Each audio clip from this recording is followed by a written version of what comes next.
ओम का उच्चारण करना, श्वास भर के और धीरे धीरे धीरे रेचक करते हुए और मंद मंद ओम के इस ध्वनि से, स्वर से श्वास को बाहर निकालना, ओम का उच्चारण करना।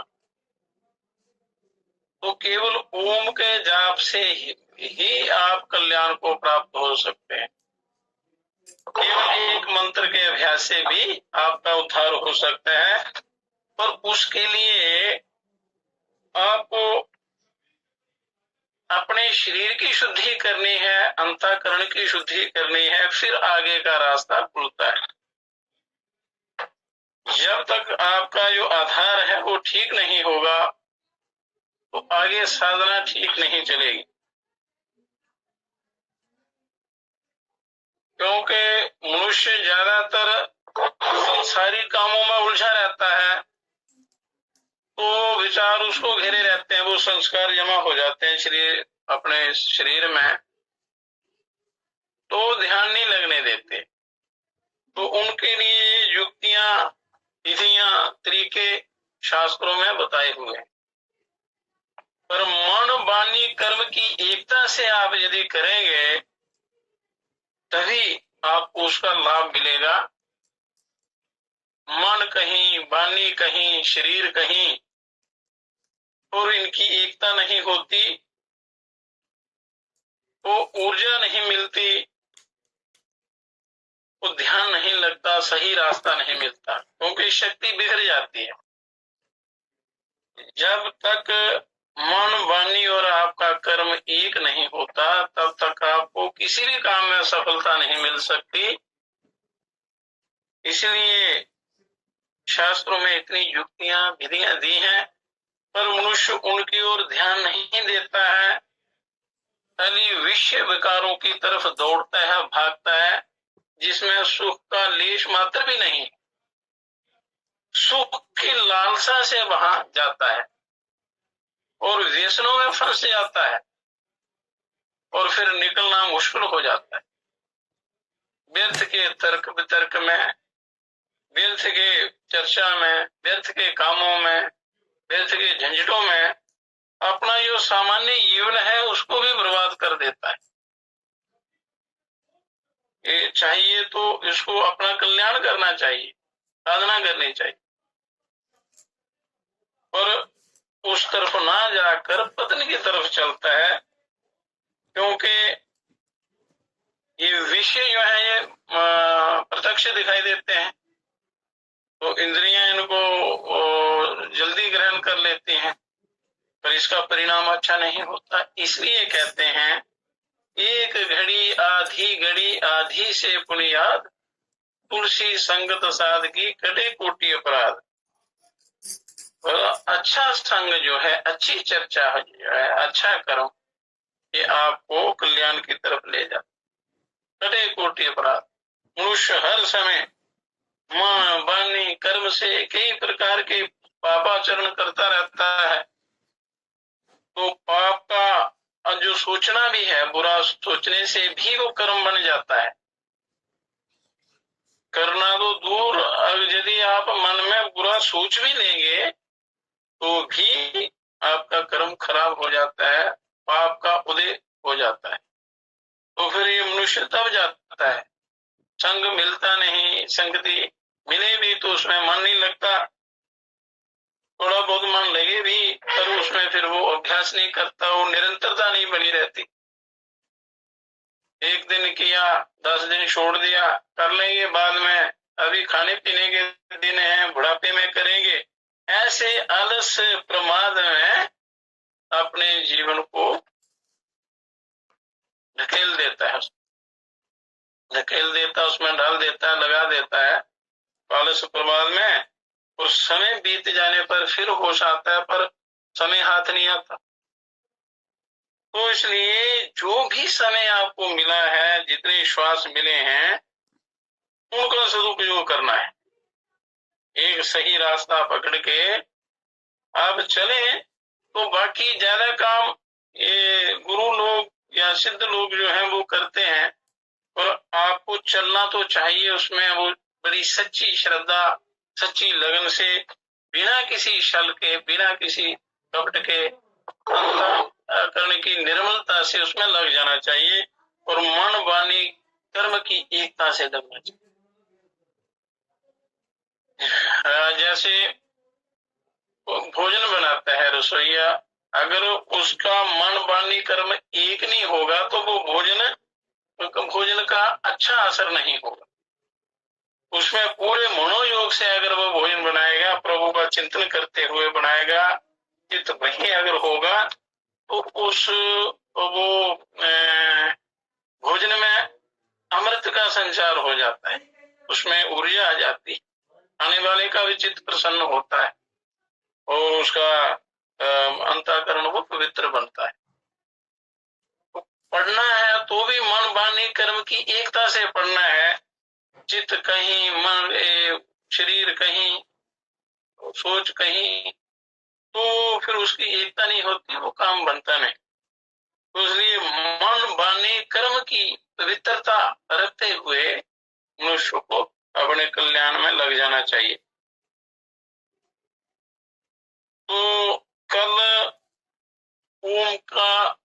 ओम की चर्चा चल रही थी कि ओम परिपूर्ण ब्रह्म का सबसे परम पवित्र ऊंचा नाम है, ब्रह्म का ही स्वरूप है ओम। तो अघोषमव्यंजनम स्वयं स्वरम च अतालु कंठोष्ठ मानसिकं च यत अरेफ जातुं भयो शुंभर्जितं यदक्षरं नाक्षरते कथंचित्।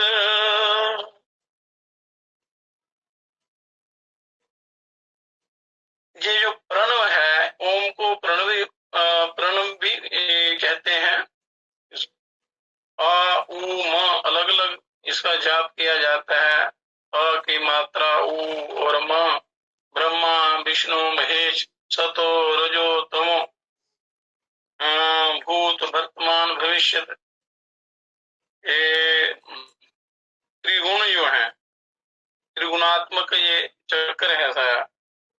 तो इस नाम से प्रसिद्ध घोष का उच्चारण बाह्य प्रयत्नों से नहीं होता, बाहरी साधनों से नहीं होता है, वो अंदर से हृदय से करना होता है। ये व्यंजन और स्वर भी नहीं है, ये व्यंजन स्वर भी नहीं है, इनका स्वरूप बड़ा अलौकिक है। इसका उच्चारण कंठ, तालु, ओष्ठ, नासिका आदि से भी नहीं होता है और इसका दोनों ओष्ठों के अंत में स्थित दंत नामक क्षेत्र से भी इसका उच्चारण नहीं होता है ओम का।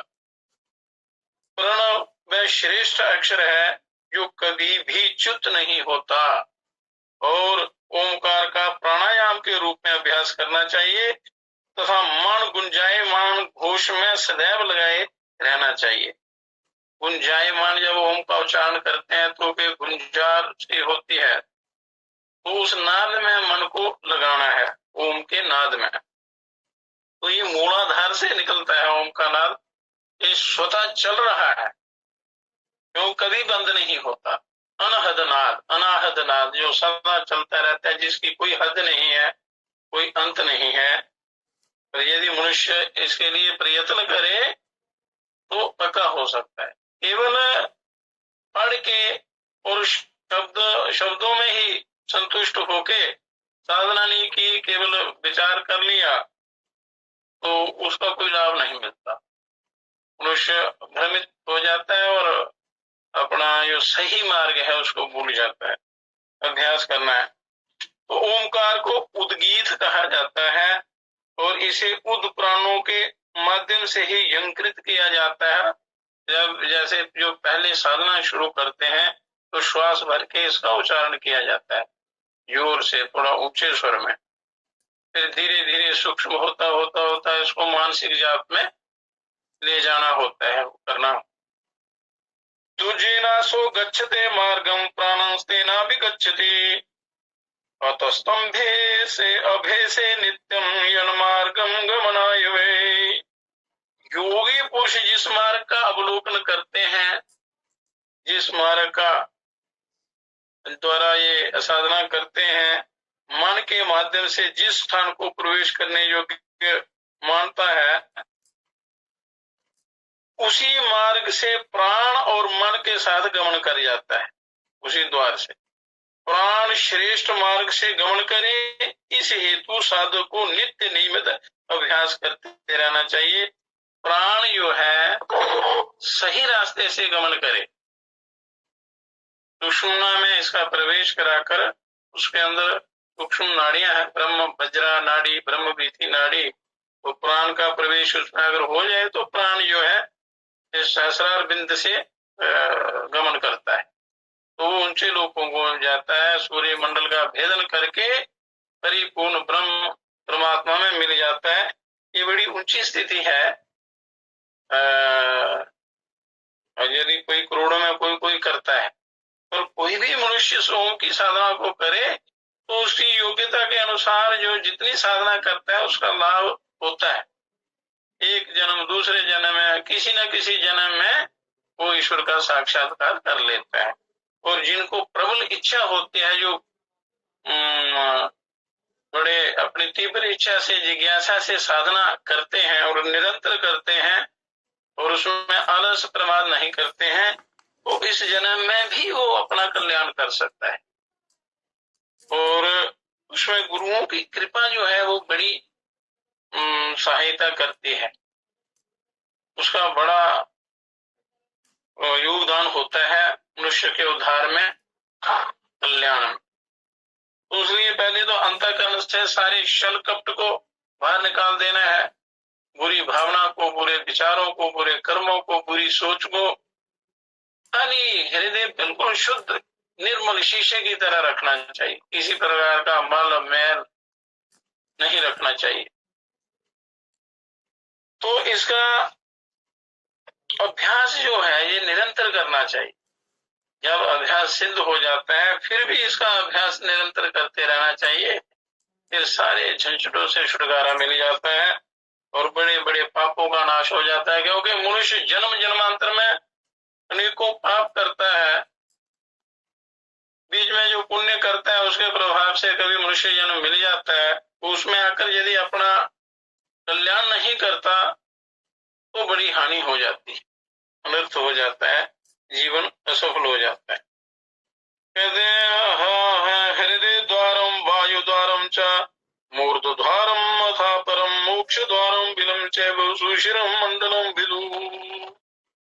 वायु के प्रवेश का मार्ग हृदय ही है, इसलिए हृदय में ध्यान करने से बड़ा जल्दी कल्याण होता है।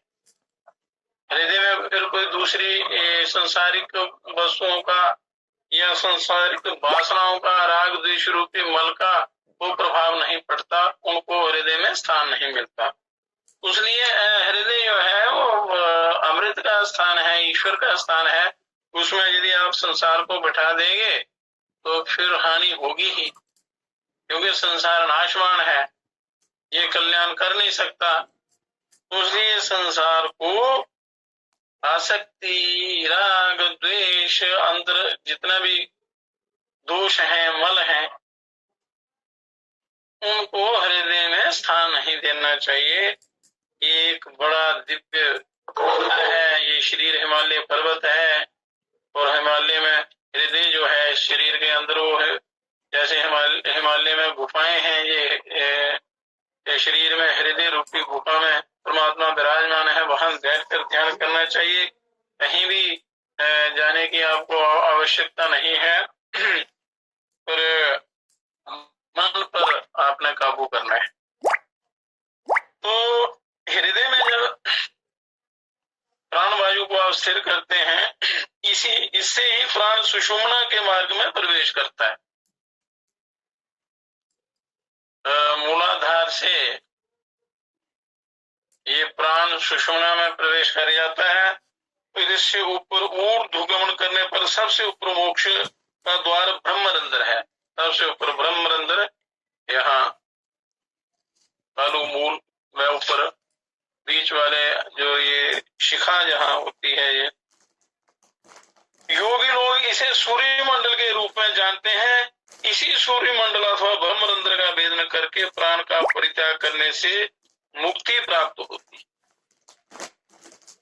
तो इसलिए योगी लोग सदा अभ्यास करते हैं, ध्यान करते हैं, प्राणायाम करते हैं, ताकि अंतिम समय में प्राण जो है वो ब्रह्मरंध्र से निकले और जिस मार्ग से प्राण जाते हैं उसी मार्ग में ये जीव जाता है, उसी के अनुसार इसकी गति होती है।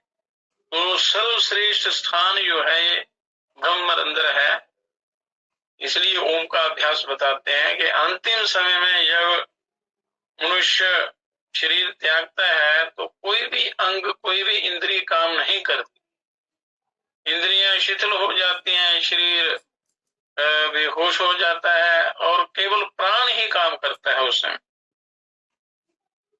तो इसलिए प्राण को जीतना चाहिए, प्राण की साधना करनी चाहिए, प्राणायाम करके अपने उसको सुधार लेना चाहिए और अंतिम समय को सुधारना चाहिए। कि उस समय प्राण अगर पहले अभ्यास किया होगा अपने अच्छा, तो उस समय प्राण अपने आप ये सुषुम्ना के मार्ग से होता हुआ यहाँ ब्रह्मरंध्र में चला जाता है और यहाँ से अपने उसकी बड़ी परम गति होती है, मोक्ष हो जाता है। शरीर में सूर्य मंडल ये है और इसका भेदन करके फिर ऊपर वाले सूर्य मंडल का भेदन करके परम पद में ये जीव की स्थिति होती है, चला जाता है, फिर वो पुनः लौट कर नहीं आता, परमानंद में ही भयं क्रोधम क्रोधम थालस्य मति स्वप्न याति जागरम अत्याहारम मनाह नित्य योगी विवर्जित। भय, क्रोध, आलस्य, अधिक शयन, ज्यादा सोना, ये भी बड़ा हानिकर है। और उचित समय में उचित ही सोना चाहिए, ज्यादा जागरण करना, ज्यादा भोजन करना या फिर को बिल्कुल निराहार रहना और यह आदि समस्त दुर्गुणों को योगी सदैव के लिए परित्याग कर दे। कोई भी अगर साधना करता है तो उसको युक्ति से चलना है। गीता में भी लिखा है युक्त आहार विहार से युक्त चेष्ट से कर्मसु युक्त स्वप्नावबोध से योगो भक्ति दुखा है। भगवान कृष्ण जी ने सार रूप में बड़ा गहरा ज्ञान दिया है मनुष्य के कल्याण के लिए। अगर मनुष्य उन पर चले तो ये दोनों लोक परलोक, ये जीवन और अगला सब संवर जाता है, सफल हो जाता है। तो भय, क्रोध इनका त्याग करना, आलस्य का त्याग करना, ना ज्यादा खाना ना कम खाना, ना ज्यादा सोना ना कम सोना, ना ज्यादा बोलना ना कम बोलना, जो भी बोलना है वो शुद्ध बोलना है, पवित्र बोलना है और निराहार भी ज्यादा नहीं रहना है, क्योंकि शरीर है, शरीर एक बड़े कल्याण का रथ है और अगर आप इसका एक परमात्मा की इमानत है, अगर इसका आप दुरुपयोग करेंगे तो फिर ये दोबारा नहीं मिलेगा, फिर आपको नरकों में ही जगह मिलेगी। तो इसलिए इसको पवित्र रखना, इसको स्वस्थ रखना, ये आपका काम है, मनुष्य का काम है कि इसको स्वस्थ रखते हुए। किस लिए रखना स्वस्थ? ये नहीं है कि भोग भोगने की इच्छा से इसको स्वस्थ रखना है, इसको स्वस्थ रखना है अपने आत्म कल्याण के लिए, जो जीवात्मा इसके अंदर है उसके मोक्ष के लिए, उद्धार के लिए और मोक्ष स्थिति की प्राप्ति के लिए, परमानंद की प्राप्ति के लिए। तो ये एक दिन का काम नहीं हो सकता है, ये निरंतर अभ्यास करते रहना चाहिए। तो इसलिए इसको स्वस्थ रखना, जो इसकी युक्तियां हैं, मणि, माला, मंत्र, औषधि, यज्ञ इत्यादि, कोई भी किसी भी तरीके से जो भी तरीका आपके शरीर को स्वस्थ रखने के लिए उपयुक्त हो, उस उपाय द्वारा मनुष्य को इसको स्वस्थ रखने का प्रयास करना चाहिए और यत्न से इसको ठीक रखना है, तभी आप भजन कर सकते हैं। अगर शरीर में कहीं पीड़ा हो तो मन उधर चला जाता है, फिर कहाँ ध्यान लगेगा, कहाँ साधना होगी, ना संसार का काम होता है, ना कल्याण का काम होता है। तो इसलिए बड़ी युक्ति से आपने चलना है। उसी के लिए यम नियमों का वर्णन यहाँ शास्त्रों में आता है। यम नियम सबसे पहला सूत्र है यम और नियम, उसका वर्णन आगे करेंगे। अनेन विधिना सम्यगम नित्यम अभ्यस्यते क्रमात् स्वयमुत्पद्यते ज्ञानम त्रिभिर्मासेन संशयः। इस प्रकार नियम पूर्वक और निरंतर जो साधक क्रमशः उत्तरोत्तर प्रगति करता हुआ नियमित अभ्यास करता है, उसे 3 मास में ही स्वयं में ज्ञान की प्राप्ति हो जाती है। निरंतर 3 महीने अगर आप कर लें तो निश्चित ही आपको ज्ञान की प्राप्ति होगी। आपकी योग्यता के अनुसार, श्रद्धा भक्ति के अनुसार जैसा अभ्यास आप करेंगे उसका पक्का फल मिलेगा, अनुभव होगा, साक्षात्कार होगा। इतनी श्रद्धा और लगन से करेंगे। इसमें श्रद्धा, लगन और प्रयत्न बड़ा महत्व रखता है। तो इसमें कुछ भी संशय नहीं है, ये सत्य है, सत्य है, सत्य है, ये ईश्वर की वाणी है। इसमें किसी प्रकार का कोई संदेह नहीं करना चाहिए। तो सबसे पहले संशय का नाश करना है, संशय को निकालना है मन से, ईश्वर में श्रद्धा भावना रखनी है। चतुर्भी पश्यते देवान जयम विवर्तितः क्रमा ईशा प्राप्तोति कैवल्यम कष्टे मासी न संशय। वह योगी साधक नित्य नियमित अभ्यास करता हुआ, ढंग से बड़ी युक्ति से अभ्यास करता हुआ 4 मास में ही वह देव दर्शन की सामर्थ्य प्राप्त कर लेता है। देवताओं का दर्शन होता है, उससे भी बड़ा कल्याण होता है, मन को बड़ा आनंद का अनुभव होता है। 5 मास में देवगणों के समान शक्ति और सामर्थ्य से युक्त हो जाता है, देवताओं के समान उसमें सामर्थ्य आ जाता है तथा 6 मास में अपनी इच्छा अनुसार निस्संदेह मोक्ष को प्राप्त करने में समर्थ होता है। अगर सही ढंग से और पूर्ण समर्पण से और अपने सदगुरुओं की आज्ञा अनुसार जो साधना करता है, उसको 6 महीने में ही मोक्ष का, जीते जी मोक्ष का अनुभव हो जाता है, मोक्ष की प्राप्ति होती है। इसमें कोई संशय नहीं। पर साधना वो ढंग से होनी चाहिए। मनुष्य का कर्म, आचार, विचार, व्यवहार, ये मूल चीजें हैं मनुष्य के जीवन में। तो मोक्ष इसी जन्म में भी हो सकता है। जितनी लगन से मनुष्य संसार के कामों में लगता है या विश्व भोगों में मन लगाता है, उतनी लगन से यदि अपने कल्याण की तरफ चले, परमात्मा की तरफ चले, तो ये सिद्ध महागुरुओं की कृपा होती है और बड़ी जल्दी कल्याण हो जाता है। फिर ये सुख दुख से ऊंचा उठकर परम सुख की प्राप्ति करता है। तो ये मौका बार बार नहीं मिलेगा। ये पवित्र भूमि, हिमालय जैसी भूमि, और यहाँ फिर मनुष्य जन्म, फिर अच्छा संग, गुरुओं का सानिध्य प्राप्त हो, तो अपने कल्याण में कभी प्रमाद नहीं करना चाहिए। करोड़ों जन्म लग जाते हैं ऐसी स्थिति को प्राप्त करने में। मनुष्य जन्म मिले ना मिले इसका कोई भरोसा नहीं।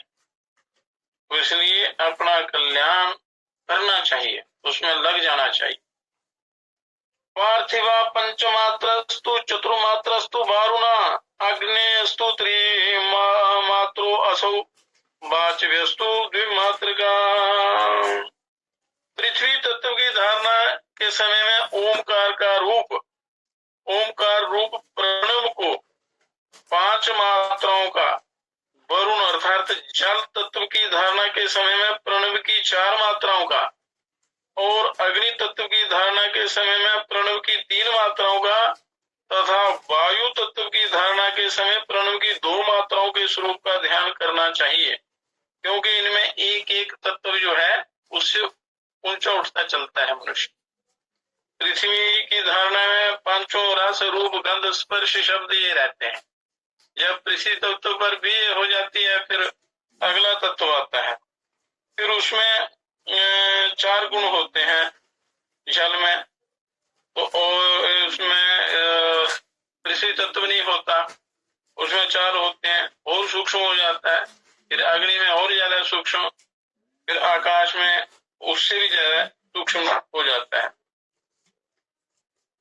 तो इसके पश्चात अंतिम जो तत्व है वो आकाश तत्व है। पृथ्वी, जल, अग्नि, वायु और आकाश। जब आकाश तत्व की धारणा करते समय प्रणव की एक मात्रा का तथा स्वयं ओमकार रूप प्रणव की धारणा करते समय उसकी अर्ध मात्रा का चिंतन करें। जो ओम के ऊपर जो बिंदु होता है, मात्रा होती है बिंदु नाद रूप, उसका ध्यान करें। अपने शरीर में ही मानसिक धारणा के माध्यम से पृथ्वी आदि पंच तत्वों की सिद्धि प्राप्त करे और उनका ध्यान करे। धीरे धीरे एक एक करके इसको जीते, तो ये फिर पंचों तत्व अपनी भक्ति साधना में परम पद की प्राप्ति में विघ्न नहीं डालते, ये सहायता करते हैं। और इनको क्रम से धीरे धीरे अभ्यास करते हुए इनको जीतना है। इस तरह के कृत्य से प्रणव की धारणा द्वारा पंचभूतों पर पूर्ण अधिकार प्राप्त हो जाता है। जिनसे ये शरीर बना है, ये पंचभूतों का ही ये सारा प्रपंच है, पूरा संसार। तो धीरे धीरे पहले इनको जीतना है।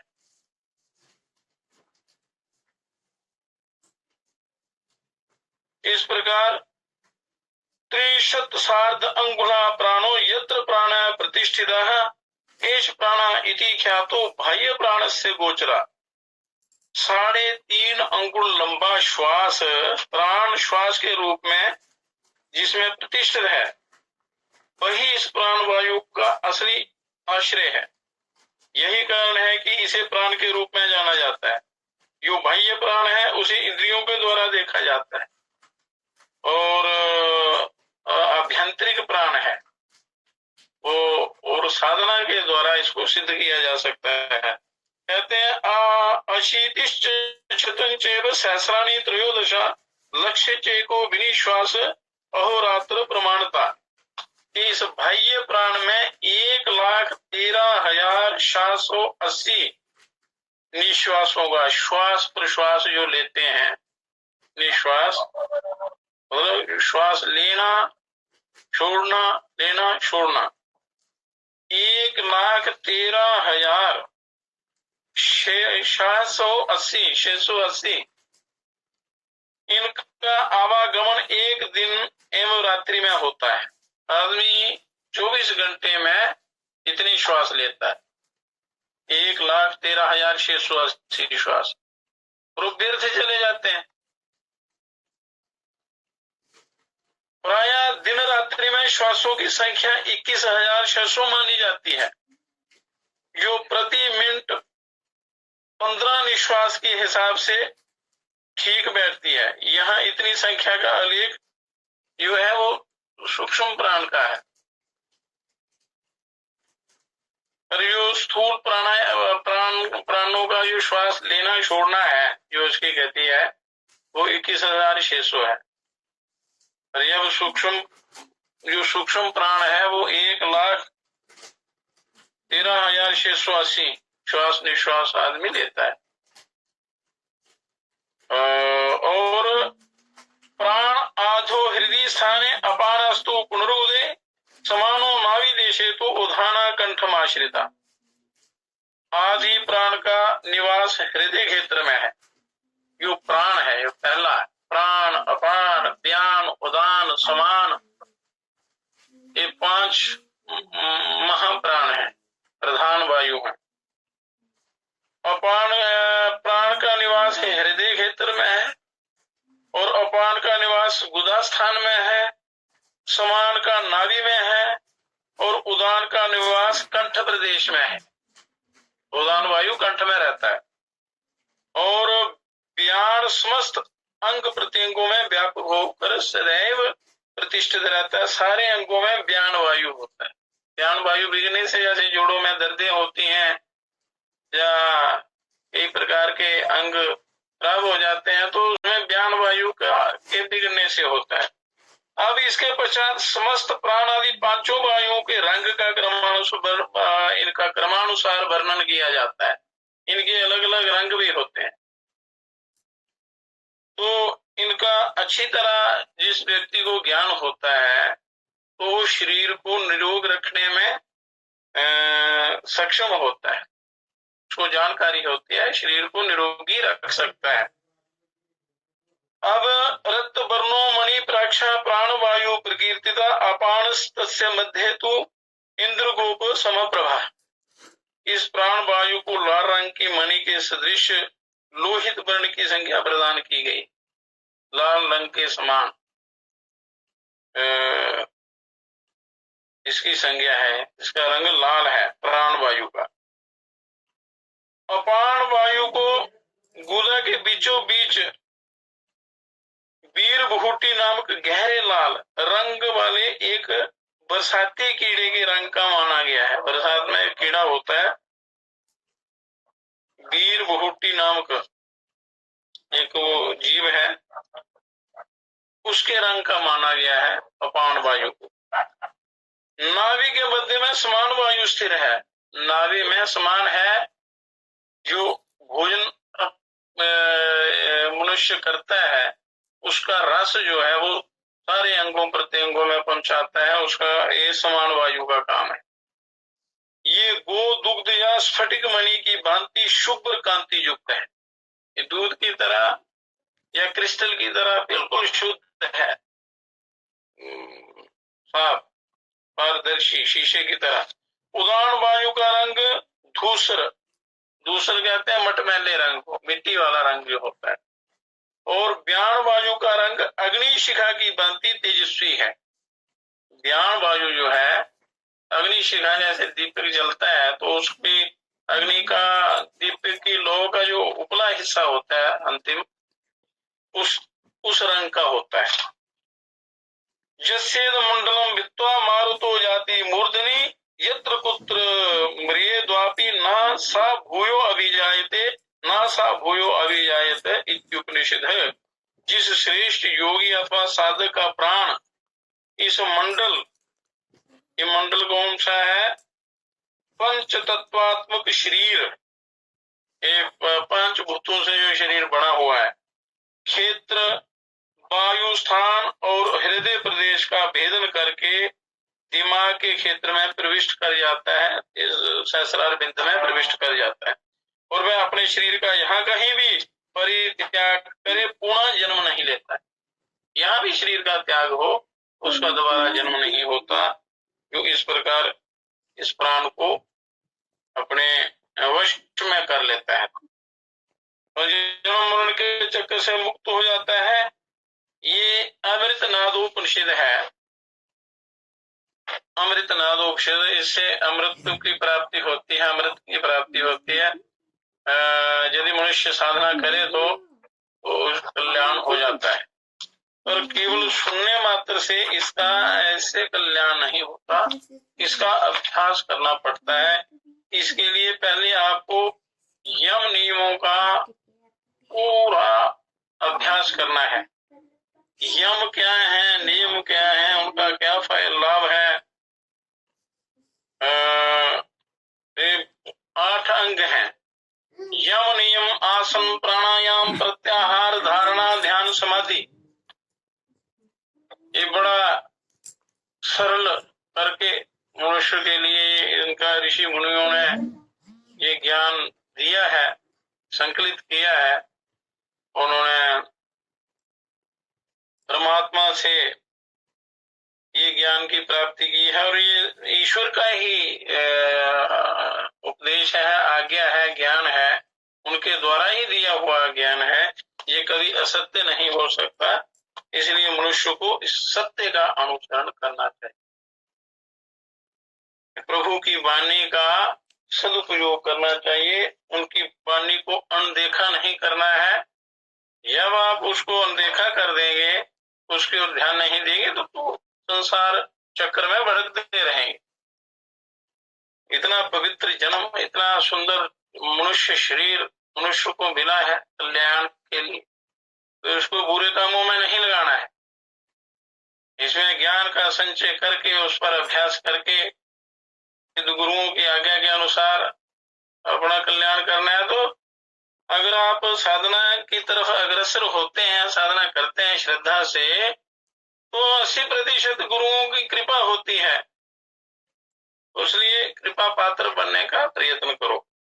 अब कहते हैं यम नियम आसनम प्राणायाम प्रत्याहार धारणा समाधि, ये 8 अंग है योग के। योग प्राणायाम या जिसकी साधना बताई है अभी ओमकार की या प्राणायाम, वो इनसे पहले आपने इन चीजों का पूरी तरह पालन करना है। वो क्या क्या है वो अभी इनका वर्णन करेंगे थोड़ा। यम, यम बहिर्मुखता की सबसे अंतिम अवस्था मनुष्य का अन्य सब प्राणियों के साथ व्यवहार है। ये जो बाहरी हमारा व्यवहार है उसको यम बोलते हैं। व्यवहार है जो अंतिम अवस्था है मनुष्य की, स्थूल अवस्था जो है वो व्यवहार है। व्यवहार ही आपको पतन या कल्याण की तरफ ले जाएगा। आपका कैसा व्यवहार है, आपका खान पान कैसा है, उसी के अनुसार आपका व्यवहार होगा। इसलिए व्यवहार को आपने बड़ा सरल, मधुर, पवित्र बनाना है, शास्त्रानुकूल बनाना है, शास्त्रानुसार चलना है। इसलिए सबसे पहले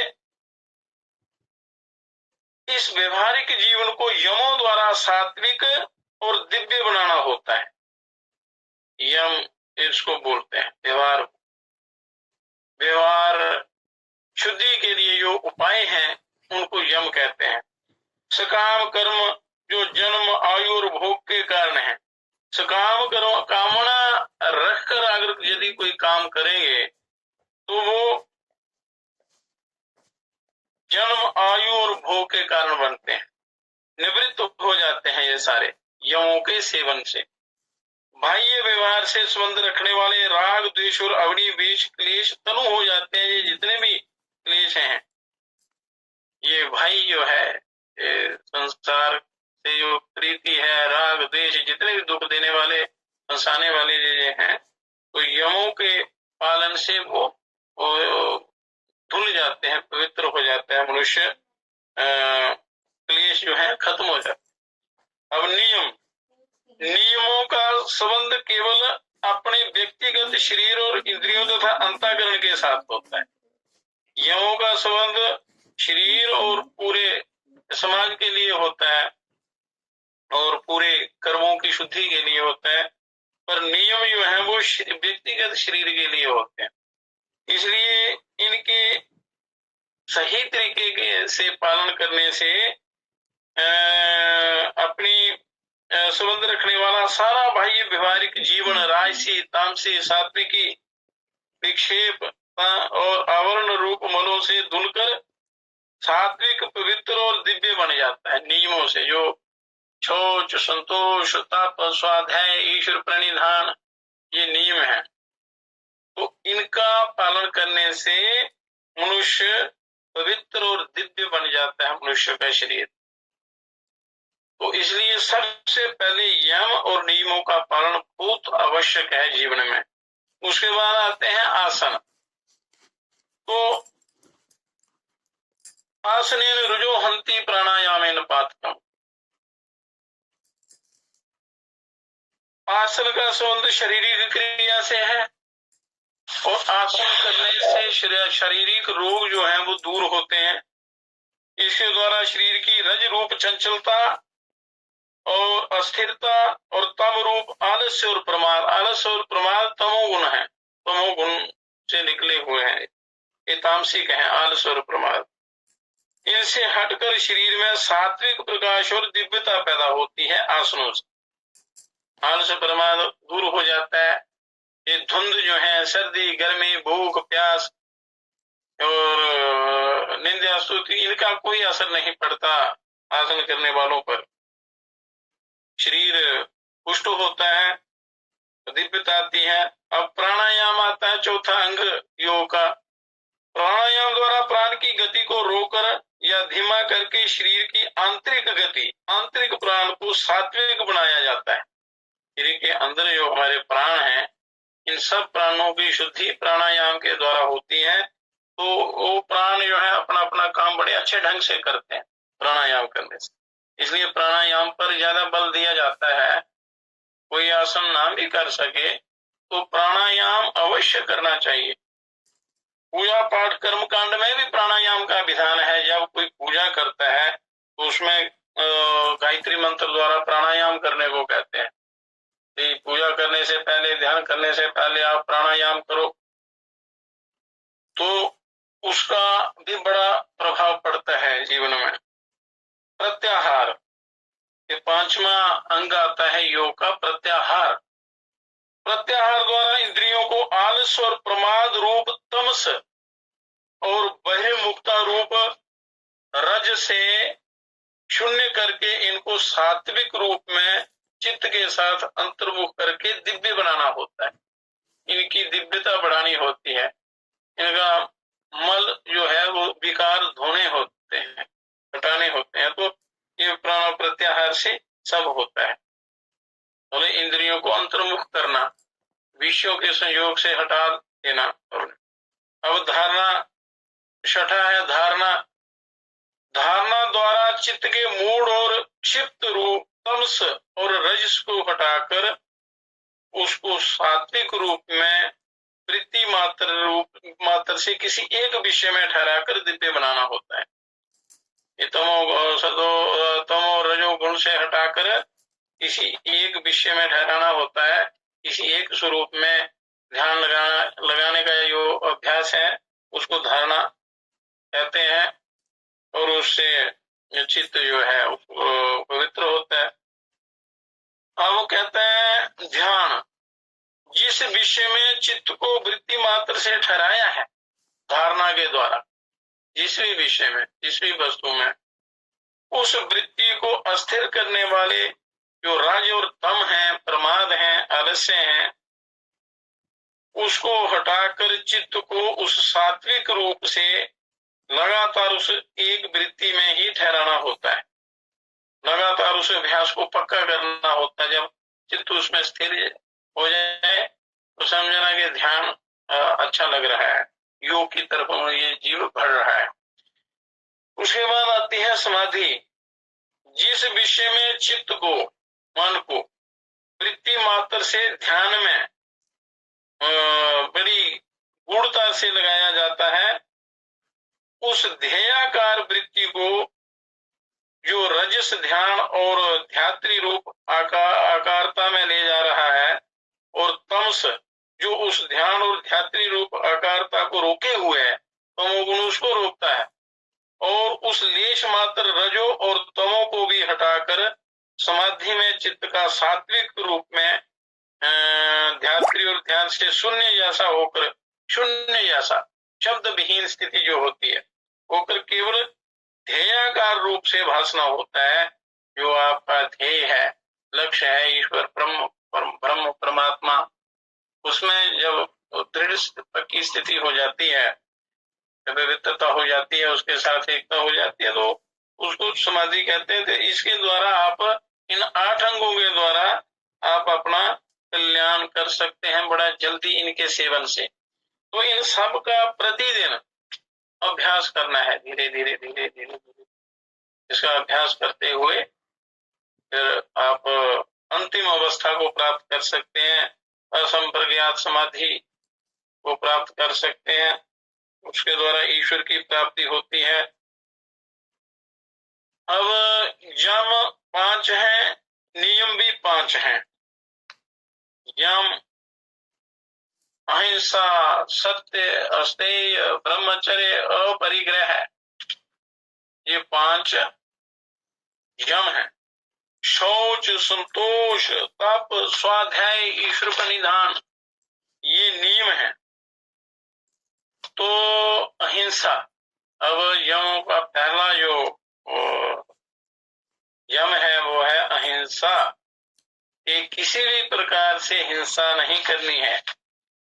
हिंसा चाहे मन, वाणी, कर्म से, किसी भी प्रकार से आपने हिंसा नहीं करनी है। वाणी से किसी को अपशब्द नहीं बोलने हैं, किसी को गाली गलौज नहीं करना है, निंदा चुगली नहीं करनी है। तो उससे भी हिंसा होती है, क्योंकि उस जीवात्मा को कष्ट होता है जिसकी आप निंदा करें, तो उसके जो दोष होते हैं वो आपको लगेंगे, उसको जो कष्ट होता है तो हिंसा हो जाती है। इसलिए मानसिक हिंसा भी नहीं करनी है, वाणी के द्वारा भी हिंसा नहीं करनी है, बुरा नहीं बोलना है, बुरा सोचना भी नहीं है, और प्रत्यक्ष रूप से जो करना है वो प्रत्यक्ष हिंसा हो जाती है, किसी को मारना, काटना। तो ये सब इनको ना करना ही अहिंसा कहलाती है। किसी भी प्रकार से किसी को कष्ट नहीं देना, बुरा नहीं सोचना, जरा भी किसी के बदले की भावना नहीं रखना। बदले की भावना रखेंगे तो भी आपका जो है हिंसा हो जाएगी। तो इसलिए तीनों प्रकार से अंतःकरण को पवित्र रखना, शुद्ध रखना अहिंसा कहलाता। फिर उसके बाद आ गया सत्य। पर अहिंसा का यदि आप सही ढंग से पालन करेंगे तो सत्य को आप 80 प्रकार धारण कर सकते हैं। तो ये चीजें आपको ध्यान साधना में, प्राणायाम में, दान पुण्य कर्म जो भी करते हैं तभी फलित होता है। ये नहीं है कि आप पाप कर्म करते रहो, दान पुण्य करते रहो, ये समझेंगे ये पाप कर लेते हैं, फिर थोड़ा दान पुण्य कर लेंगे या भजन कर लेंगे तो वो पाप दूर हो जाएंगे, फिर दोबारा पाप करते रहेंगे। ऐसा नहीं होता। यदि जो पूर्व जन्म के कर्म हैं या कोई जानने में जो पाप हो जाते हैं, उनका प्रायश्चित यहाँ दिए हुए हैं शास्त्रों में कि आप उनका निराकरण कर सकते हैं, उनको दूर कर सकते हैं, उनका शमन कर सकते हैं उपायों द्वारा। पर दोबारा यदि आप करते हैं तो पिछले जागृत हो जाते हैं। तो इसलिए प्रायश्चित करने के बाद आपको, पश्चाताप करने के बाद आपको वो दोबारा नहीं करना है पाप, नहीं तो प्राणी भी जाग जाते हैं। शरीर, वाणी, मानसिक, काम, क्रोध, लोभ, मोह, भय आदि की मनोवृत्तियों के साथ किसी प्राणी को शारीरिक मानसिक पीड़ा या हानि पहुंचाना या पहुंचवाना किसी के द्वारा, कई लोग षड्यंत्र करते हैं दूसरों को दुख देने के लिए, तो वो भी हिंसा होती है। और उसकी अनुमति देना या उसका सहयोग करना किसी पाप कर्म करने वाले का, तो वो भी हिंसा होती है। और इनसे बचना जो है वो अहिंसा है। इन सब बुरे कर्मों से बचना है। तो इस प्रकार आगे आ जाता है सत्य। सत्य व्रत का पालन करना, क्योंकि पृथ्वी, सूर्य, चंद्रमा ये सारे सत्य से चलते हैं। पृथ्वी सत्य के आधार पर टिकी हुई है। सारा इस त्रिलोकी का, ब्रह्मांड का जो संचालन होता है, ये इसका आधार सत्य है। तो वस्तु का असली ज्ञान ही सत्य है। जब असली ज्ञान हो जाता है तो मनुष्य सत्य को धारण कर लेता। तो इसलिए उसको शरीर से काम में लाना शारीरिक शरीर का सत्य है, वाणी से कहना वाणी का सत्य है, और विचार में लाना मन का सत्य है। इसलिए मन, वाणी, शरीर के द्वारा सत्य का पालन करना है। जो जिस समय जिसके लिए जैसा यथार्थ रूप से करना चाहिए वही सत्य है। यो शास्त्रानुमोदित, शास्त्रों के अनुसार जो व्यवहार करना चाहिए वो सत्य है। कर्तव्य ही सत्य है। कर्तव्य क्या है कि जो शास्त्रों में बताया हुआ है, आपका नियत किया हुआ है। तो शास्त्रों को छोड़कर मनमाना आचरण करने से जीवन खराब हो जाता है। अहिंसा तीनों कालों में सत्य है। अहिंसा का लोक परलोक, यहाँ हर वर्तमान भूत भविष्य सब जगह सत्य है अहिंसा। मन में सोचना भी नहीं बुरा किसी का। इस कारण यथार्थ रूप से यथार्थ ज्ञान से अहिंसा के लिए जो कुछ किया जाए वह भी सत्य है। अहिंसा के लिए कि किसी भी प्रकार से किसी को कष्ट ना पहुंचे, ऐसा जो उपाय किया जाता है वो सत्य है। यदि कोई पुरुष द्वेष से दिल दुखाने के लिए अंधे को तिरस्कार के साथ अंधा कहता है, या किसी का मजाक लेता है, या उल्टा सीधा कहता है उसका अपमान करने के लिए, तो ये असत्य है, क्योंकि ये हिंसा है, उसकी आत्मा को कष्ट पहुंचता है। वो प्रत्यक्ष मरने से भी ज्यादा कष्ट पहुंचता है किसी को बुरा कहना, किसी आत्मा को दुखाना, क्योंकि शब्द रूपी बाण जो है, इनका जो पाप है वो जन्म जन्मांतर नहीं ठीक होता, दूर होता, उसका प्रायश्चित नहीं होता, वो जन्म जन्मांतर दुख देता है। इसलिए और हिंसा सदा असत्य है, हिंसा सदा असत्य है, इसलिए हिंसा नहीं करनी है। आपने सत्य का आचरण करना है, अहिंसा का पालन करना है। तो श्री व्यास जी महाराज सत्य की व्याख्या इस प्रकार करते हैं कि अर्थानुकूल वाणी और मन का व्यवहार होना, जैसा देखा हो, जैसा अनुमान किया हो और जैसा सुना हो, ऐसा ही वाणी से कहना और मन में धारण करना, ये सत्य है। दूसरे पुरुष में अपने बोध के अनुसार ज्ञान कराने में कही हुई वाणी यदि धोखा देने वाली है, भ्रांति कराने वाली, अथवा ज्ञान कराने में असमर्थ ना हो और सब प्राणियों के उपकार के लिए प्रवृत्त हुई हो, और जिससे किसी प्राणी का नाश, पीड़ा या हानि ना हो, वही सत्य है। जिससे किसी भी जीव प्राणी का किसी प्रकार से अपकार ना हो, उपकार हो, वो सत्य है। यदि इस प्रकार भी कही हुई वाणी प्राणियों का नाश करने वाली हो तो वह सत्य नहीं है। अगर कोई ऐसा बोलने से किसी की हिंसा होती हो, ऐसा सत्य हो, सत्य नहीं हो, बल्कि इस पुण्याभास, पुण्य के प्रतिरूप पाप से महान दुख को प्राप्त होगा। इसलिए 80 प्रकार परीक्षा करके सब प्राणियों के भले के लिए, हितार्थ सब प्राणियों के कल्याण के लिए, उनके भले के लिए सत्य बोले। भगवान ने भी कहा है, मनु भगवान ने, सत्यम बुरियात प्रियम बुरियान बुरियात सत्यम प्रियम, ये सत्य बोले, प्रिय बोले, वह सत्य ना बोले जो अप्रिय हो, अर्थात सत्य को मीठा करके बोले, कटु करके ना बोले, युक्ति से बोले, ताकि किसी की आत्मा को कष्ट ना हो और किसी की हिंसा ना हो, बड़े ढंग से। तो इसलिए इस रहस्य को अच्छी प्रकार समझकर मनुष्य को आचरण करना चाहिए, तो तभी आपकी अगली साधना चलेगी। प्राणायाम करते रहे और नियमों का पालन नहीं किया तो वो उल्टा नुकसान होता है। तो इन नियमों का पालन, ये यम नियमों का पालन सबको करना होता है। ये संसार के हर प्राणी को इसका करना होता है, सारी सरकारों को इसका करना होता है, सारी जनता को इन यम नियमों का पालन करना चाहिए, तभी कल्याण होता है।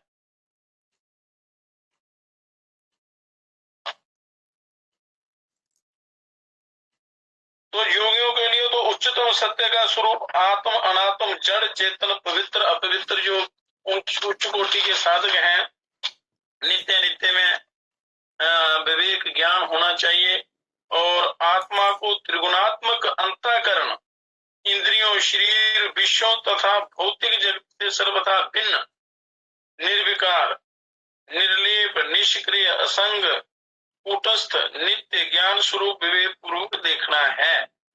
ये योगियों का सत्य है। तो प्रकृति या च कर्माणि क्रियमाणानि सर्वशः या पश्यति तथात्मानं कर्तारं सा पश्यति। जो संपूर्ण कर्मों को सब प्रकार से प्रकृति से ही किए हुए देखता है तथा आत्मा को अकर्ता देखता है, वही देखता है, वही तत्वज्ञानी है। इस प्रकार ये आ गया सत्य की परिभाषा। उसके बाद तीसरा यम है अस्तेय। अस्तेय कहते हैं चोरी ना करने को। अन्याय पूर्वक किसी के धन, द्रव्य या किसी की भूमि का या किसी का अधिकार आदि का हरण करना सतेय है, चोरी है, पाप है। और ऐसा ना होना अस्तेय है। अस्तेय कहते हैं चोरी ना करना, अस्तेय का पालन करना चाहिए मनुष्य को। और राजा का प्रजा के नागरिक अधिकार दबाना, ऊंचे वर्ण वालों तथा धनाधिपतियों को नीचे वर्ण वालों और निर्धनों के सामाजिक तथा धार्मिक अधिकारों को छीनना अस्तेय है। ये इन सरकारों को भी ऐसा नहीं करना चाहिए।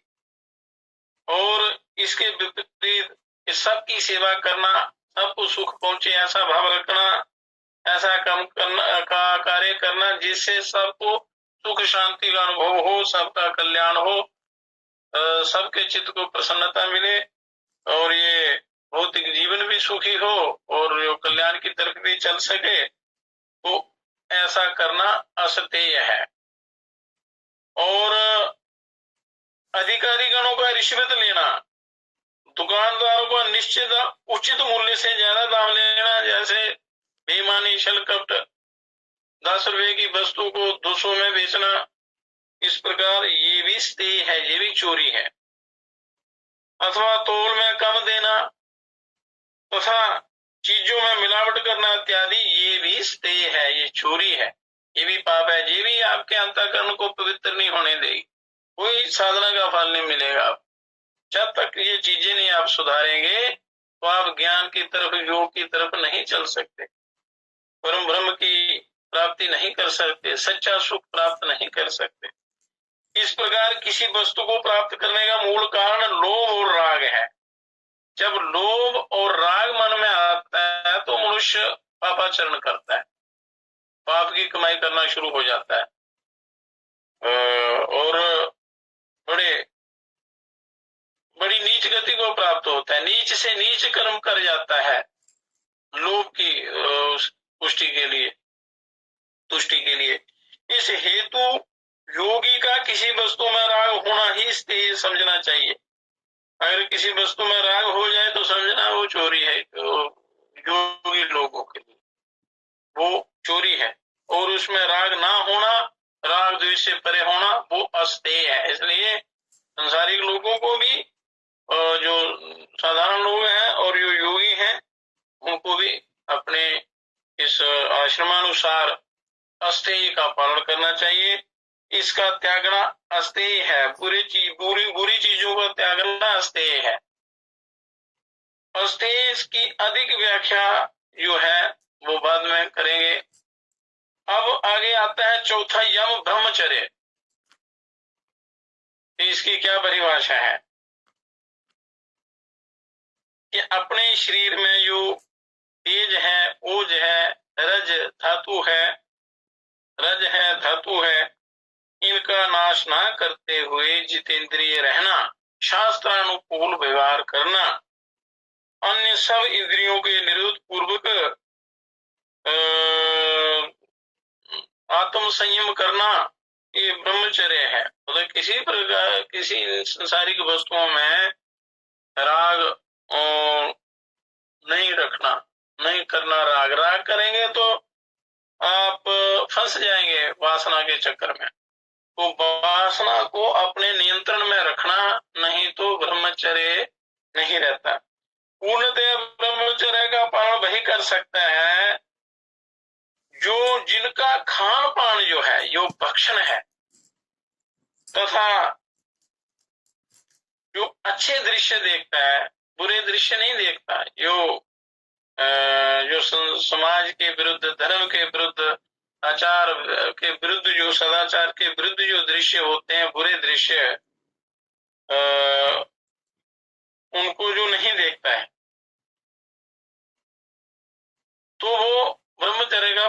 सकता है। तो जो इन संसारिक विषय भोगों की तरफ चलता है या ना देखने योग्य दृश्यों को देखता है, ना करने योग्य व्यवहार को करता है इत्यादि, इस प्रकार की वार्ताओं के सुनने तथा ऐसे विचारों को मन में लाने से भी बचता रहे। ऐसे विचार और ऐसी चर्चा जिसमें वासना का उदय हो, उसका त्यागना, उनको त्यागना चाहिए। जैसे व्यर्थ की गपें, व्यर्थ की बातें करना और वासना युक्त बातें, विश्व भोगों की बातें करना, इससे भी मनुष्य का चित्त जो है भ्रमित होता है, विकार की तरफ जाता है, तो ब्रह्मचर्य का पालन नहीं होता।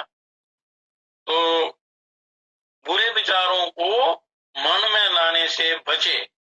किसी प्रकार का जो बुरा विचार है, बुरी वाणी है, बुरी चर्चा है, बुरा जो देखना है, जो अश्लीलता जो है, इसका परित्याग करे। ब्रह्मचर्य तपसा देवा मृत्यु पाप घनता इंद्रो हा ब्रह्मचर्य देवे व्यासो भारता। ये ब्रह्मचर्य रूप तप से देवताओं ने काल को भी जीत लिया तप करके, और इंद्र निश्चय से ब्रह्मचर्य द्वारा देवताओं में श्रेष्ठ बना है।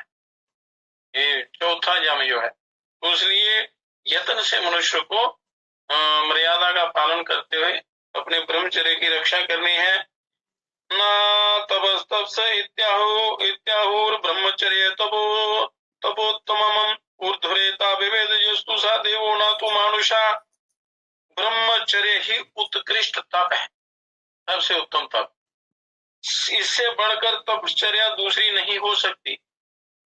और यो ऊर्ध्वरेता पुरुष श्लोक में मनुष्य रूप में प्रत्यक्ष देवता ही होते हैं, जो साधु होते हैं, जो इन वासनाओं से परे रहते हैं और ब्रह्मचर्य का पूरा पालन करते हैं मन वाणी कर्म से। तो उनके शास्त्रों में लिखा है कि ब्रह्मचर्य की महिमा महान है, और अनुभव में भी ये सबसे महान है। संपूर्ण विश्व के प्राणियों में जो जीवन कला दिखलाई देती है, ये सब ब्रह्मचर्य का ही प्रताप है। जैसे हनुमान जी हुए तो त्रिलोकी का कल्याण करते हैं, कितने असुरों का संहार किया, उनके सबके जैसा कोई बलवान नहीं है। तो ब्रह्मचर्य का प्रताप है।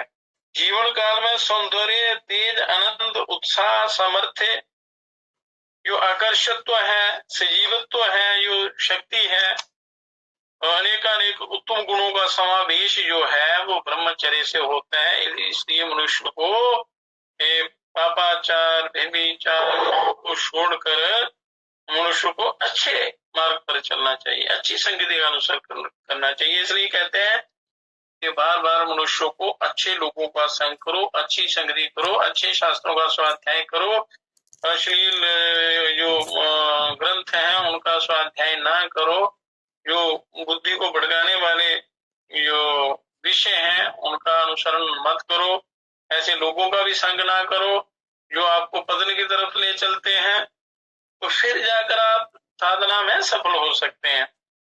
तो फिर ऐसे पुरुष के लिए संसार में कोई बात असंभव या अप्राप्त नहीं है।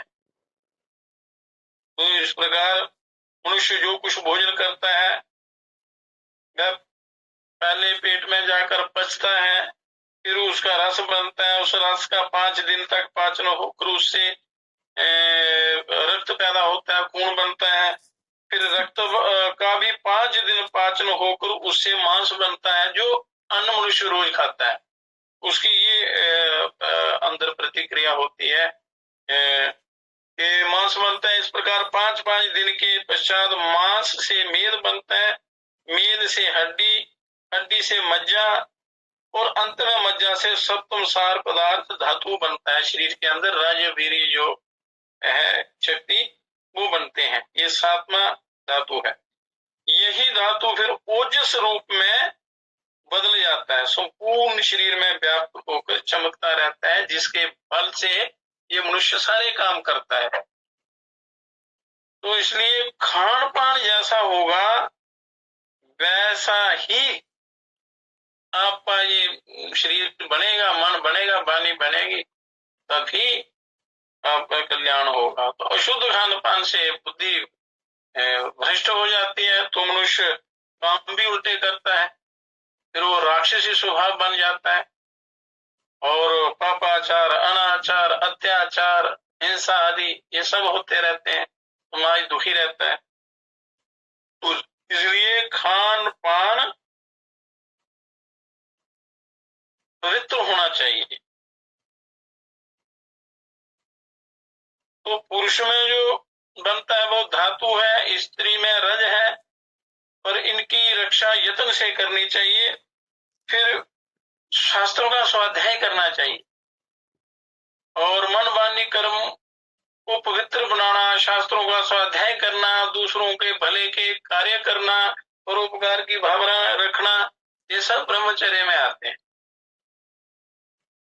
तो इसलिए मनुष्य, निरोग मनुष्य जो शेर वर भोजन करता है तो 40 शेर भोजन 40 दिन में होगा, तो उससे शक्ति, ओज, धातु, दिमाग बनता है, बुद्धि बनती है। तो इसलिए 40 दिन की जो साधना करवाते हैं तो ऐसे सारे सिस्टम को ठीक करते हैं। जो प्रक्रिया है शरीर की, शरीर के अणुओं को, परमाणुओं को बदलना, और ये योग द्वारा ही संभव है। तो 40 दिन की साधना इसलिए करवाते हैं कि जो 40 दिन आप भोजन करते हैं उससे आपका दिमाग, बुद्धि वगैरह बनती है। इसलिए 40 दिन जो है वो आहार भी पवित्र होता है और उसमें साधना भी होती है। तो मनुष्य का जीवन जो है वो बड़ा बदल जाता है, पवित्र बन जाता है, शुद्ध हो जाता है और योग का अधिकारी हो जाता है, ज्ञान का अधिकारी हो जाता है। अब 2-4 मिनट है तो इसकी व्याख्या बड़ी लंबी है, पर मनुष्य इतना भी कर ले तो कल्याण हो जाता है। अहिंसा, सत्य, अस्तेय, ब्रह्मचर्य और आगे आ गया अपरिग्रह, 5वां यम जो है। धन संपत्ति, भोग सामग्री अथवा अन्य वस्तुओं को अपनी शरीर रक्षा के लिए बहुत ज्यादा इकट्ठा कर लेना, आवश्यकता से ज्यादा केवल अपने ही भोग के लिए स्वार्थ दृष्टि से संचय करना या इकट्ठा करना, ये परिग्रह होता है। मतलब इकट्ठा करते चलो उछल कपट बेईमानी से भर दो घर, तो उससे क्या होता है, ये परिग्रह होता है और सारे दोष आ जाते हैं और वो ना शरीर ठीक रहता है, ना बुद्धि ठीक रहती है, मन वाणी कर्म सब बिगड़ जाता है। क्योंकि कमाई जो है वो शुद्ध होनी चाहिए, पवित्र होनी चाहिए। आवश्यक वह वस्तु है जिसके बिना अभ्यास अथवा धार्मिक कार्य निर्विघ्नता पूर्वक ना चल सके। जो अध्यात्म उन्नति अथवा धार्मिक कार्यों में साधन रूप से आवश्यक हो उतना तो मनुष्य को चाहिए। वो शास्त्रों ने भी आज्ञा दी है, शरीर चलाना है और जब तक रहना है तो इस शरीर रूपी रथ को ठीक रखना है, पर उतना ही चाहिए जितनी आवश्यकता हो। किंतु ऐसी वस्तुओं का संग्रह भी बिना किसी प्रकार की आसक्ति या लगाव के होना चाहिए, बिना किसी छल कपट के होना चाहिए, अन्यथा वह भी परिग्रह समझा जाएगा। अगर जो भी आप संग्रह करते भी हैं कि शरीर की रक्षा करेंगे, परिवार का पालन पोषण करेंगे और धर्म कर्म करेंगे, इस भाव से करेंगे तो ठीक है। अगर विषय भोग कामना से करेंगे कि मैं सिर्फ विषय भोगों के लिए ही धन का संग्रह करूंगा, तो वो भी दुखदायी होता है। तो इन सब से बचना अपरिग्रह है। तो इसलिए अपरिग्रह का पालन करना चाहिए, परिग्रह नहीं करना। तो जरूरत से ज्यादा इकट्ठा करते रहे तो सुख शांति चैन को भी ले जाता है। वो बुरे कामों में लगता है, मनुष्य बुरे कर्मों की ओर प्रवृत्त हो जाता है। पर योगियों के लिए तो सबसे बड़ा परिग्रह अविद्या आदि क्लेश, शरीर और चित्त आदि में ममता और अहंकार है। ये परिग्रह योगियों के हैं, इनका त्याग ही अपरिग्रह है। इनके लिए इन सब क्लेशों का आदि क्लेशों आदि का ना रखना ही अपरिग्रह का लक्षण है योगियों के लिए और साधारण लोगों के लिए। ये बराबर इन्होंने बताया हुआ है कि योगियों का परिग्रह क्या है, अपरिग्रह क्या है, गृहस्थियों का क्या है, तो सारा ये बताया है। तो इस प्रकार से सामान्य रूप से यमों का निरूपण करके अब सार्वभौम जो महाव्रत हैं उनकी कथा करेंगे। जो नियम है नियमों की कथा या वर्णन वो आगे कल करेंगे।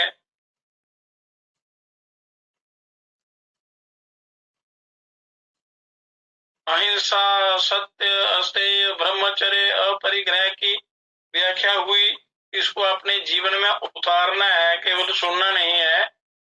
धीरे धीरे धीरे धीरे मन को वश में करना है। अभ्यास और वैराग्य के द्वारा अपने मन को काबू में करना है। तो ये जितने 5 यम हैं इनसे शरीर की शुद्धि होती है, अंतःकरण की पवित्रता होती है, मनुष्य बुराइयों से बचता है और जब साधना करता है तो उसमें सहायता मिलती है। आगे आगे जो आपके शारीरिक जो धर्म है व्यक्तिगत, वो क्या करना है आपने, वो है तप, शौच, शौच, संतोष, तप, स्वाध्याय, ईश्वर प्रणिधान। ये 5 नियम है। तो यमों का पालन करते हुए नियमों का भी यथावत पालन करना है। तो उनकी व्याख्या कल करेंगे।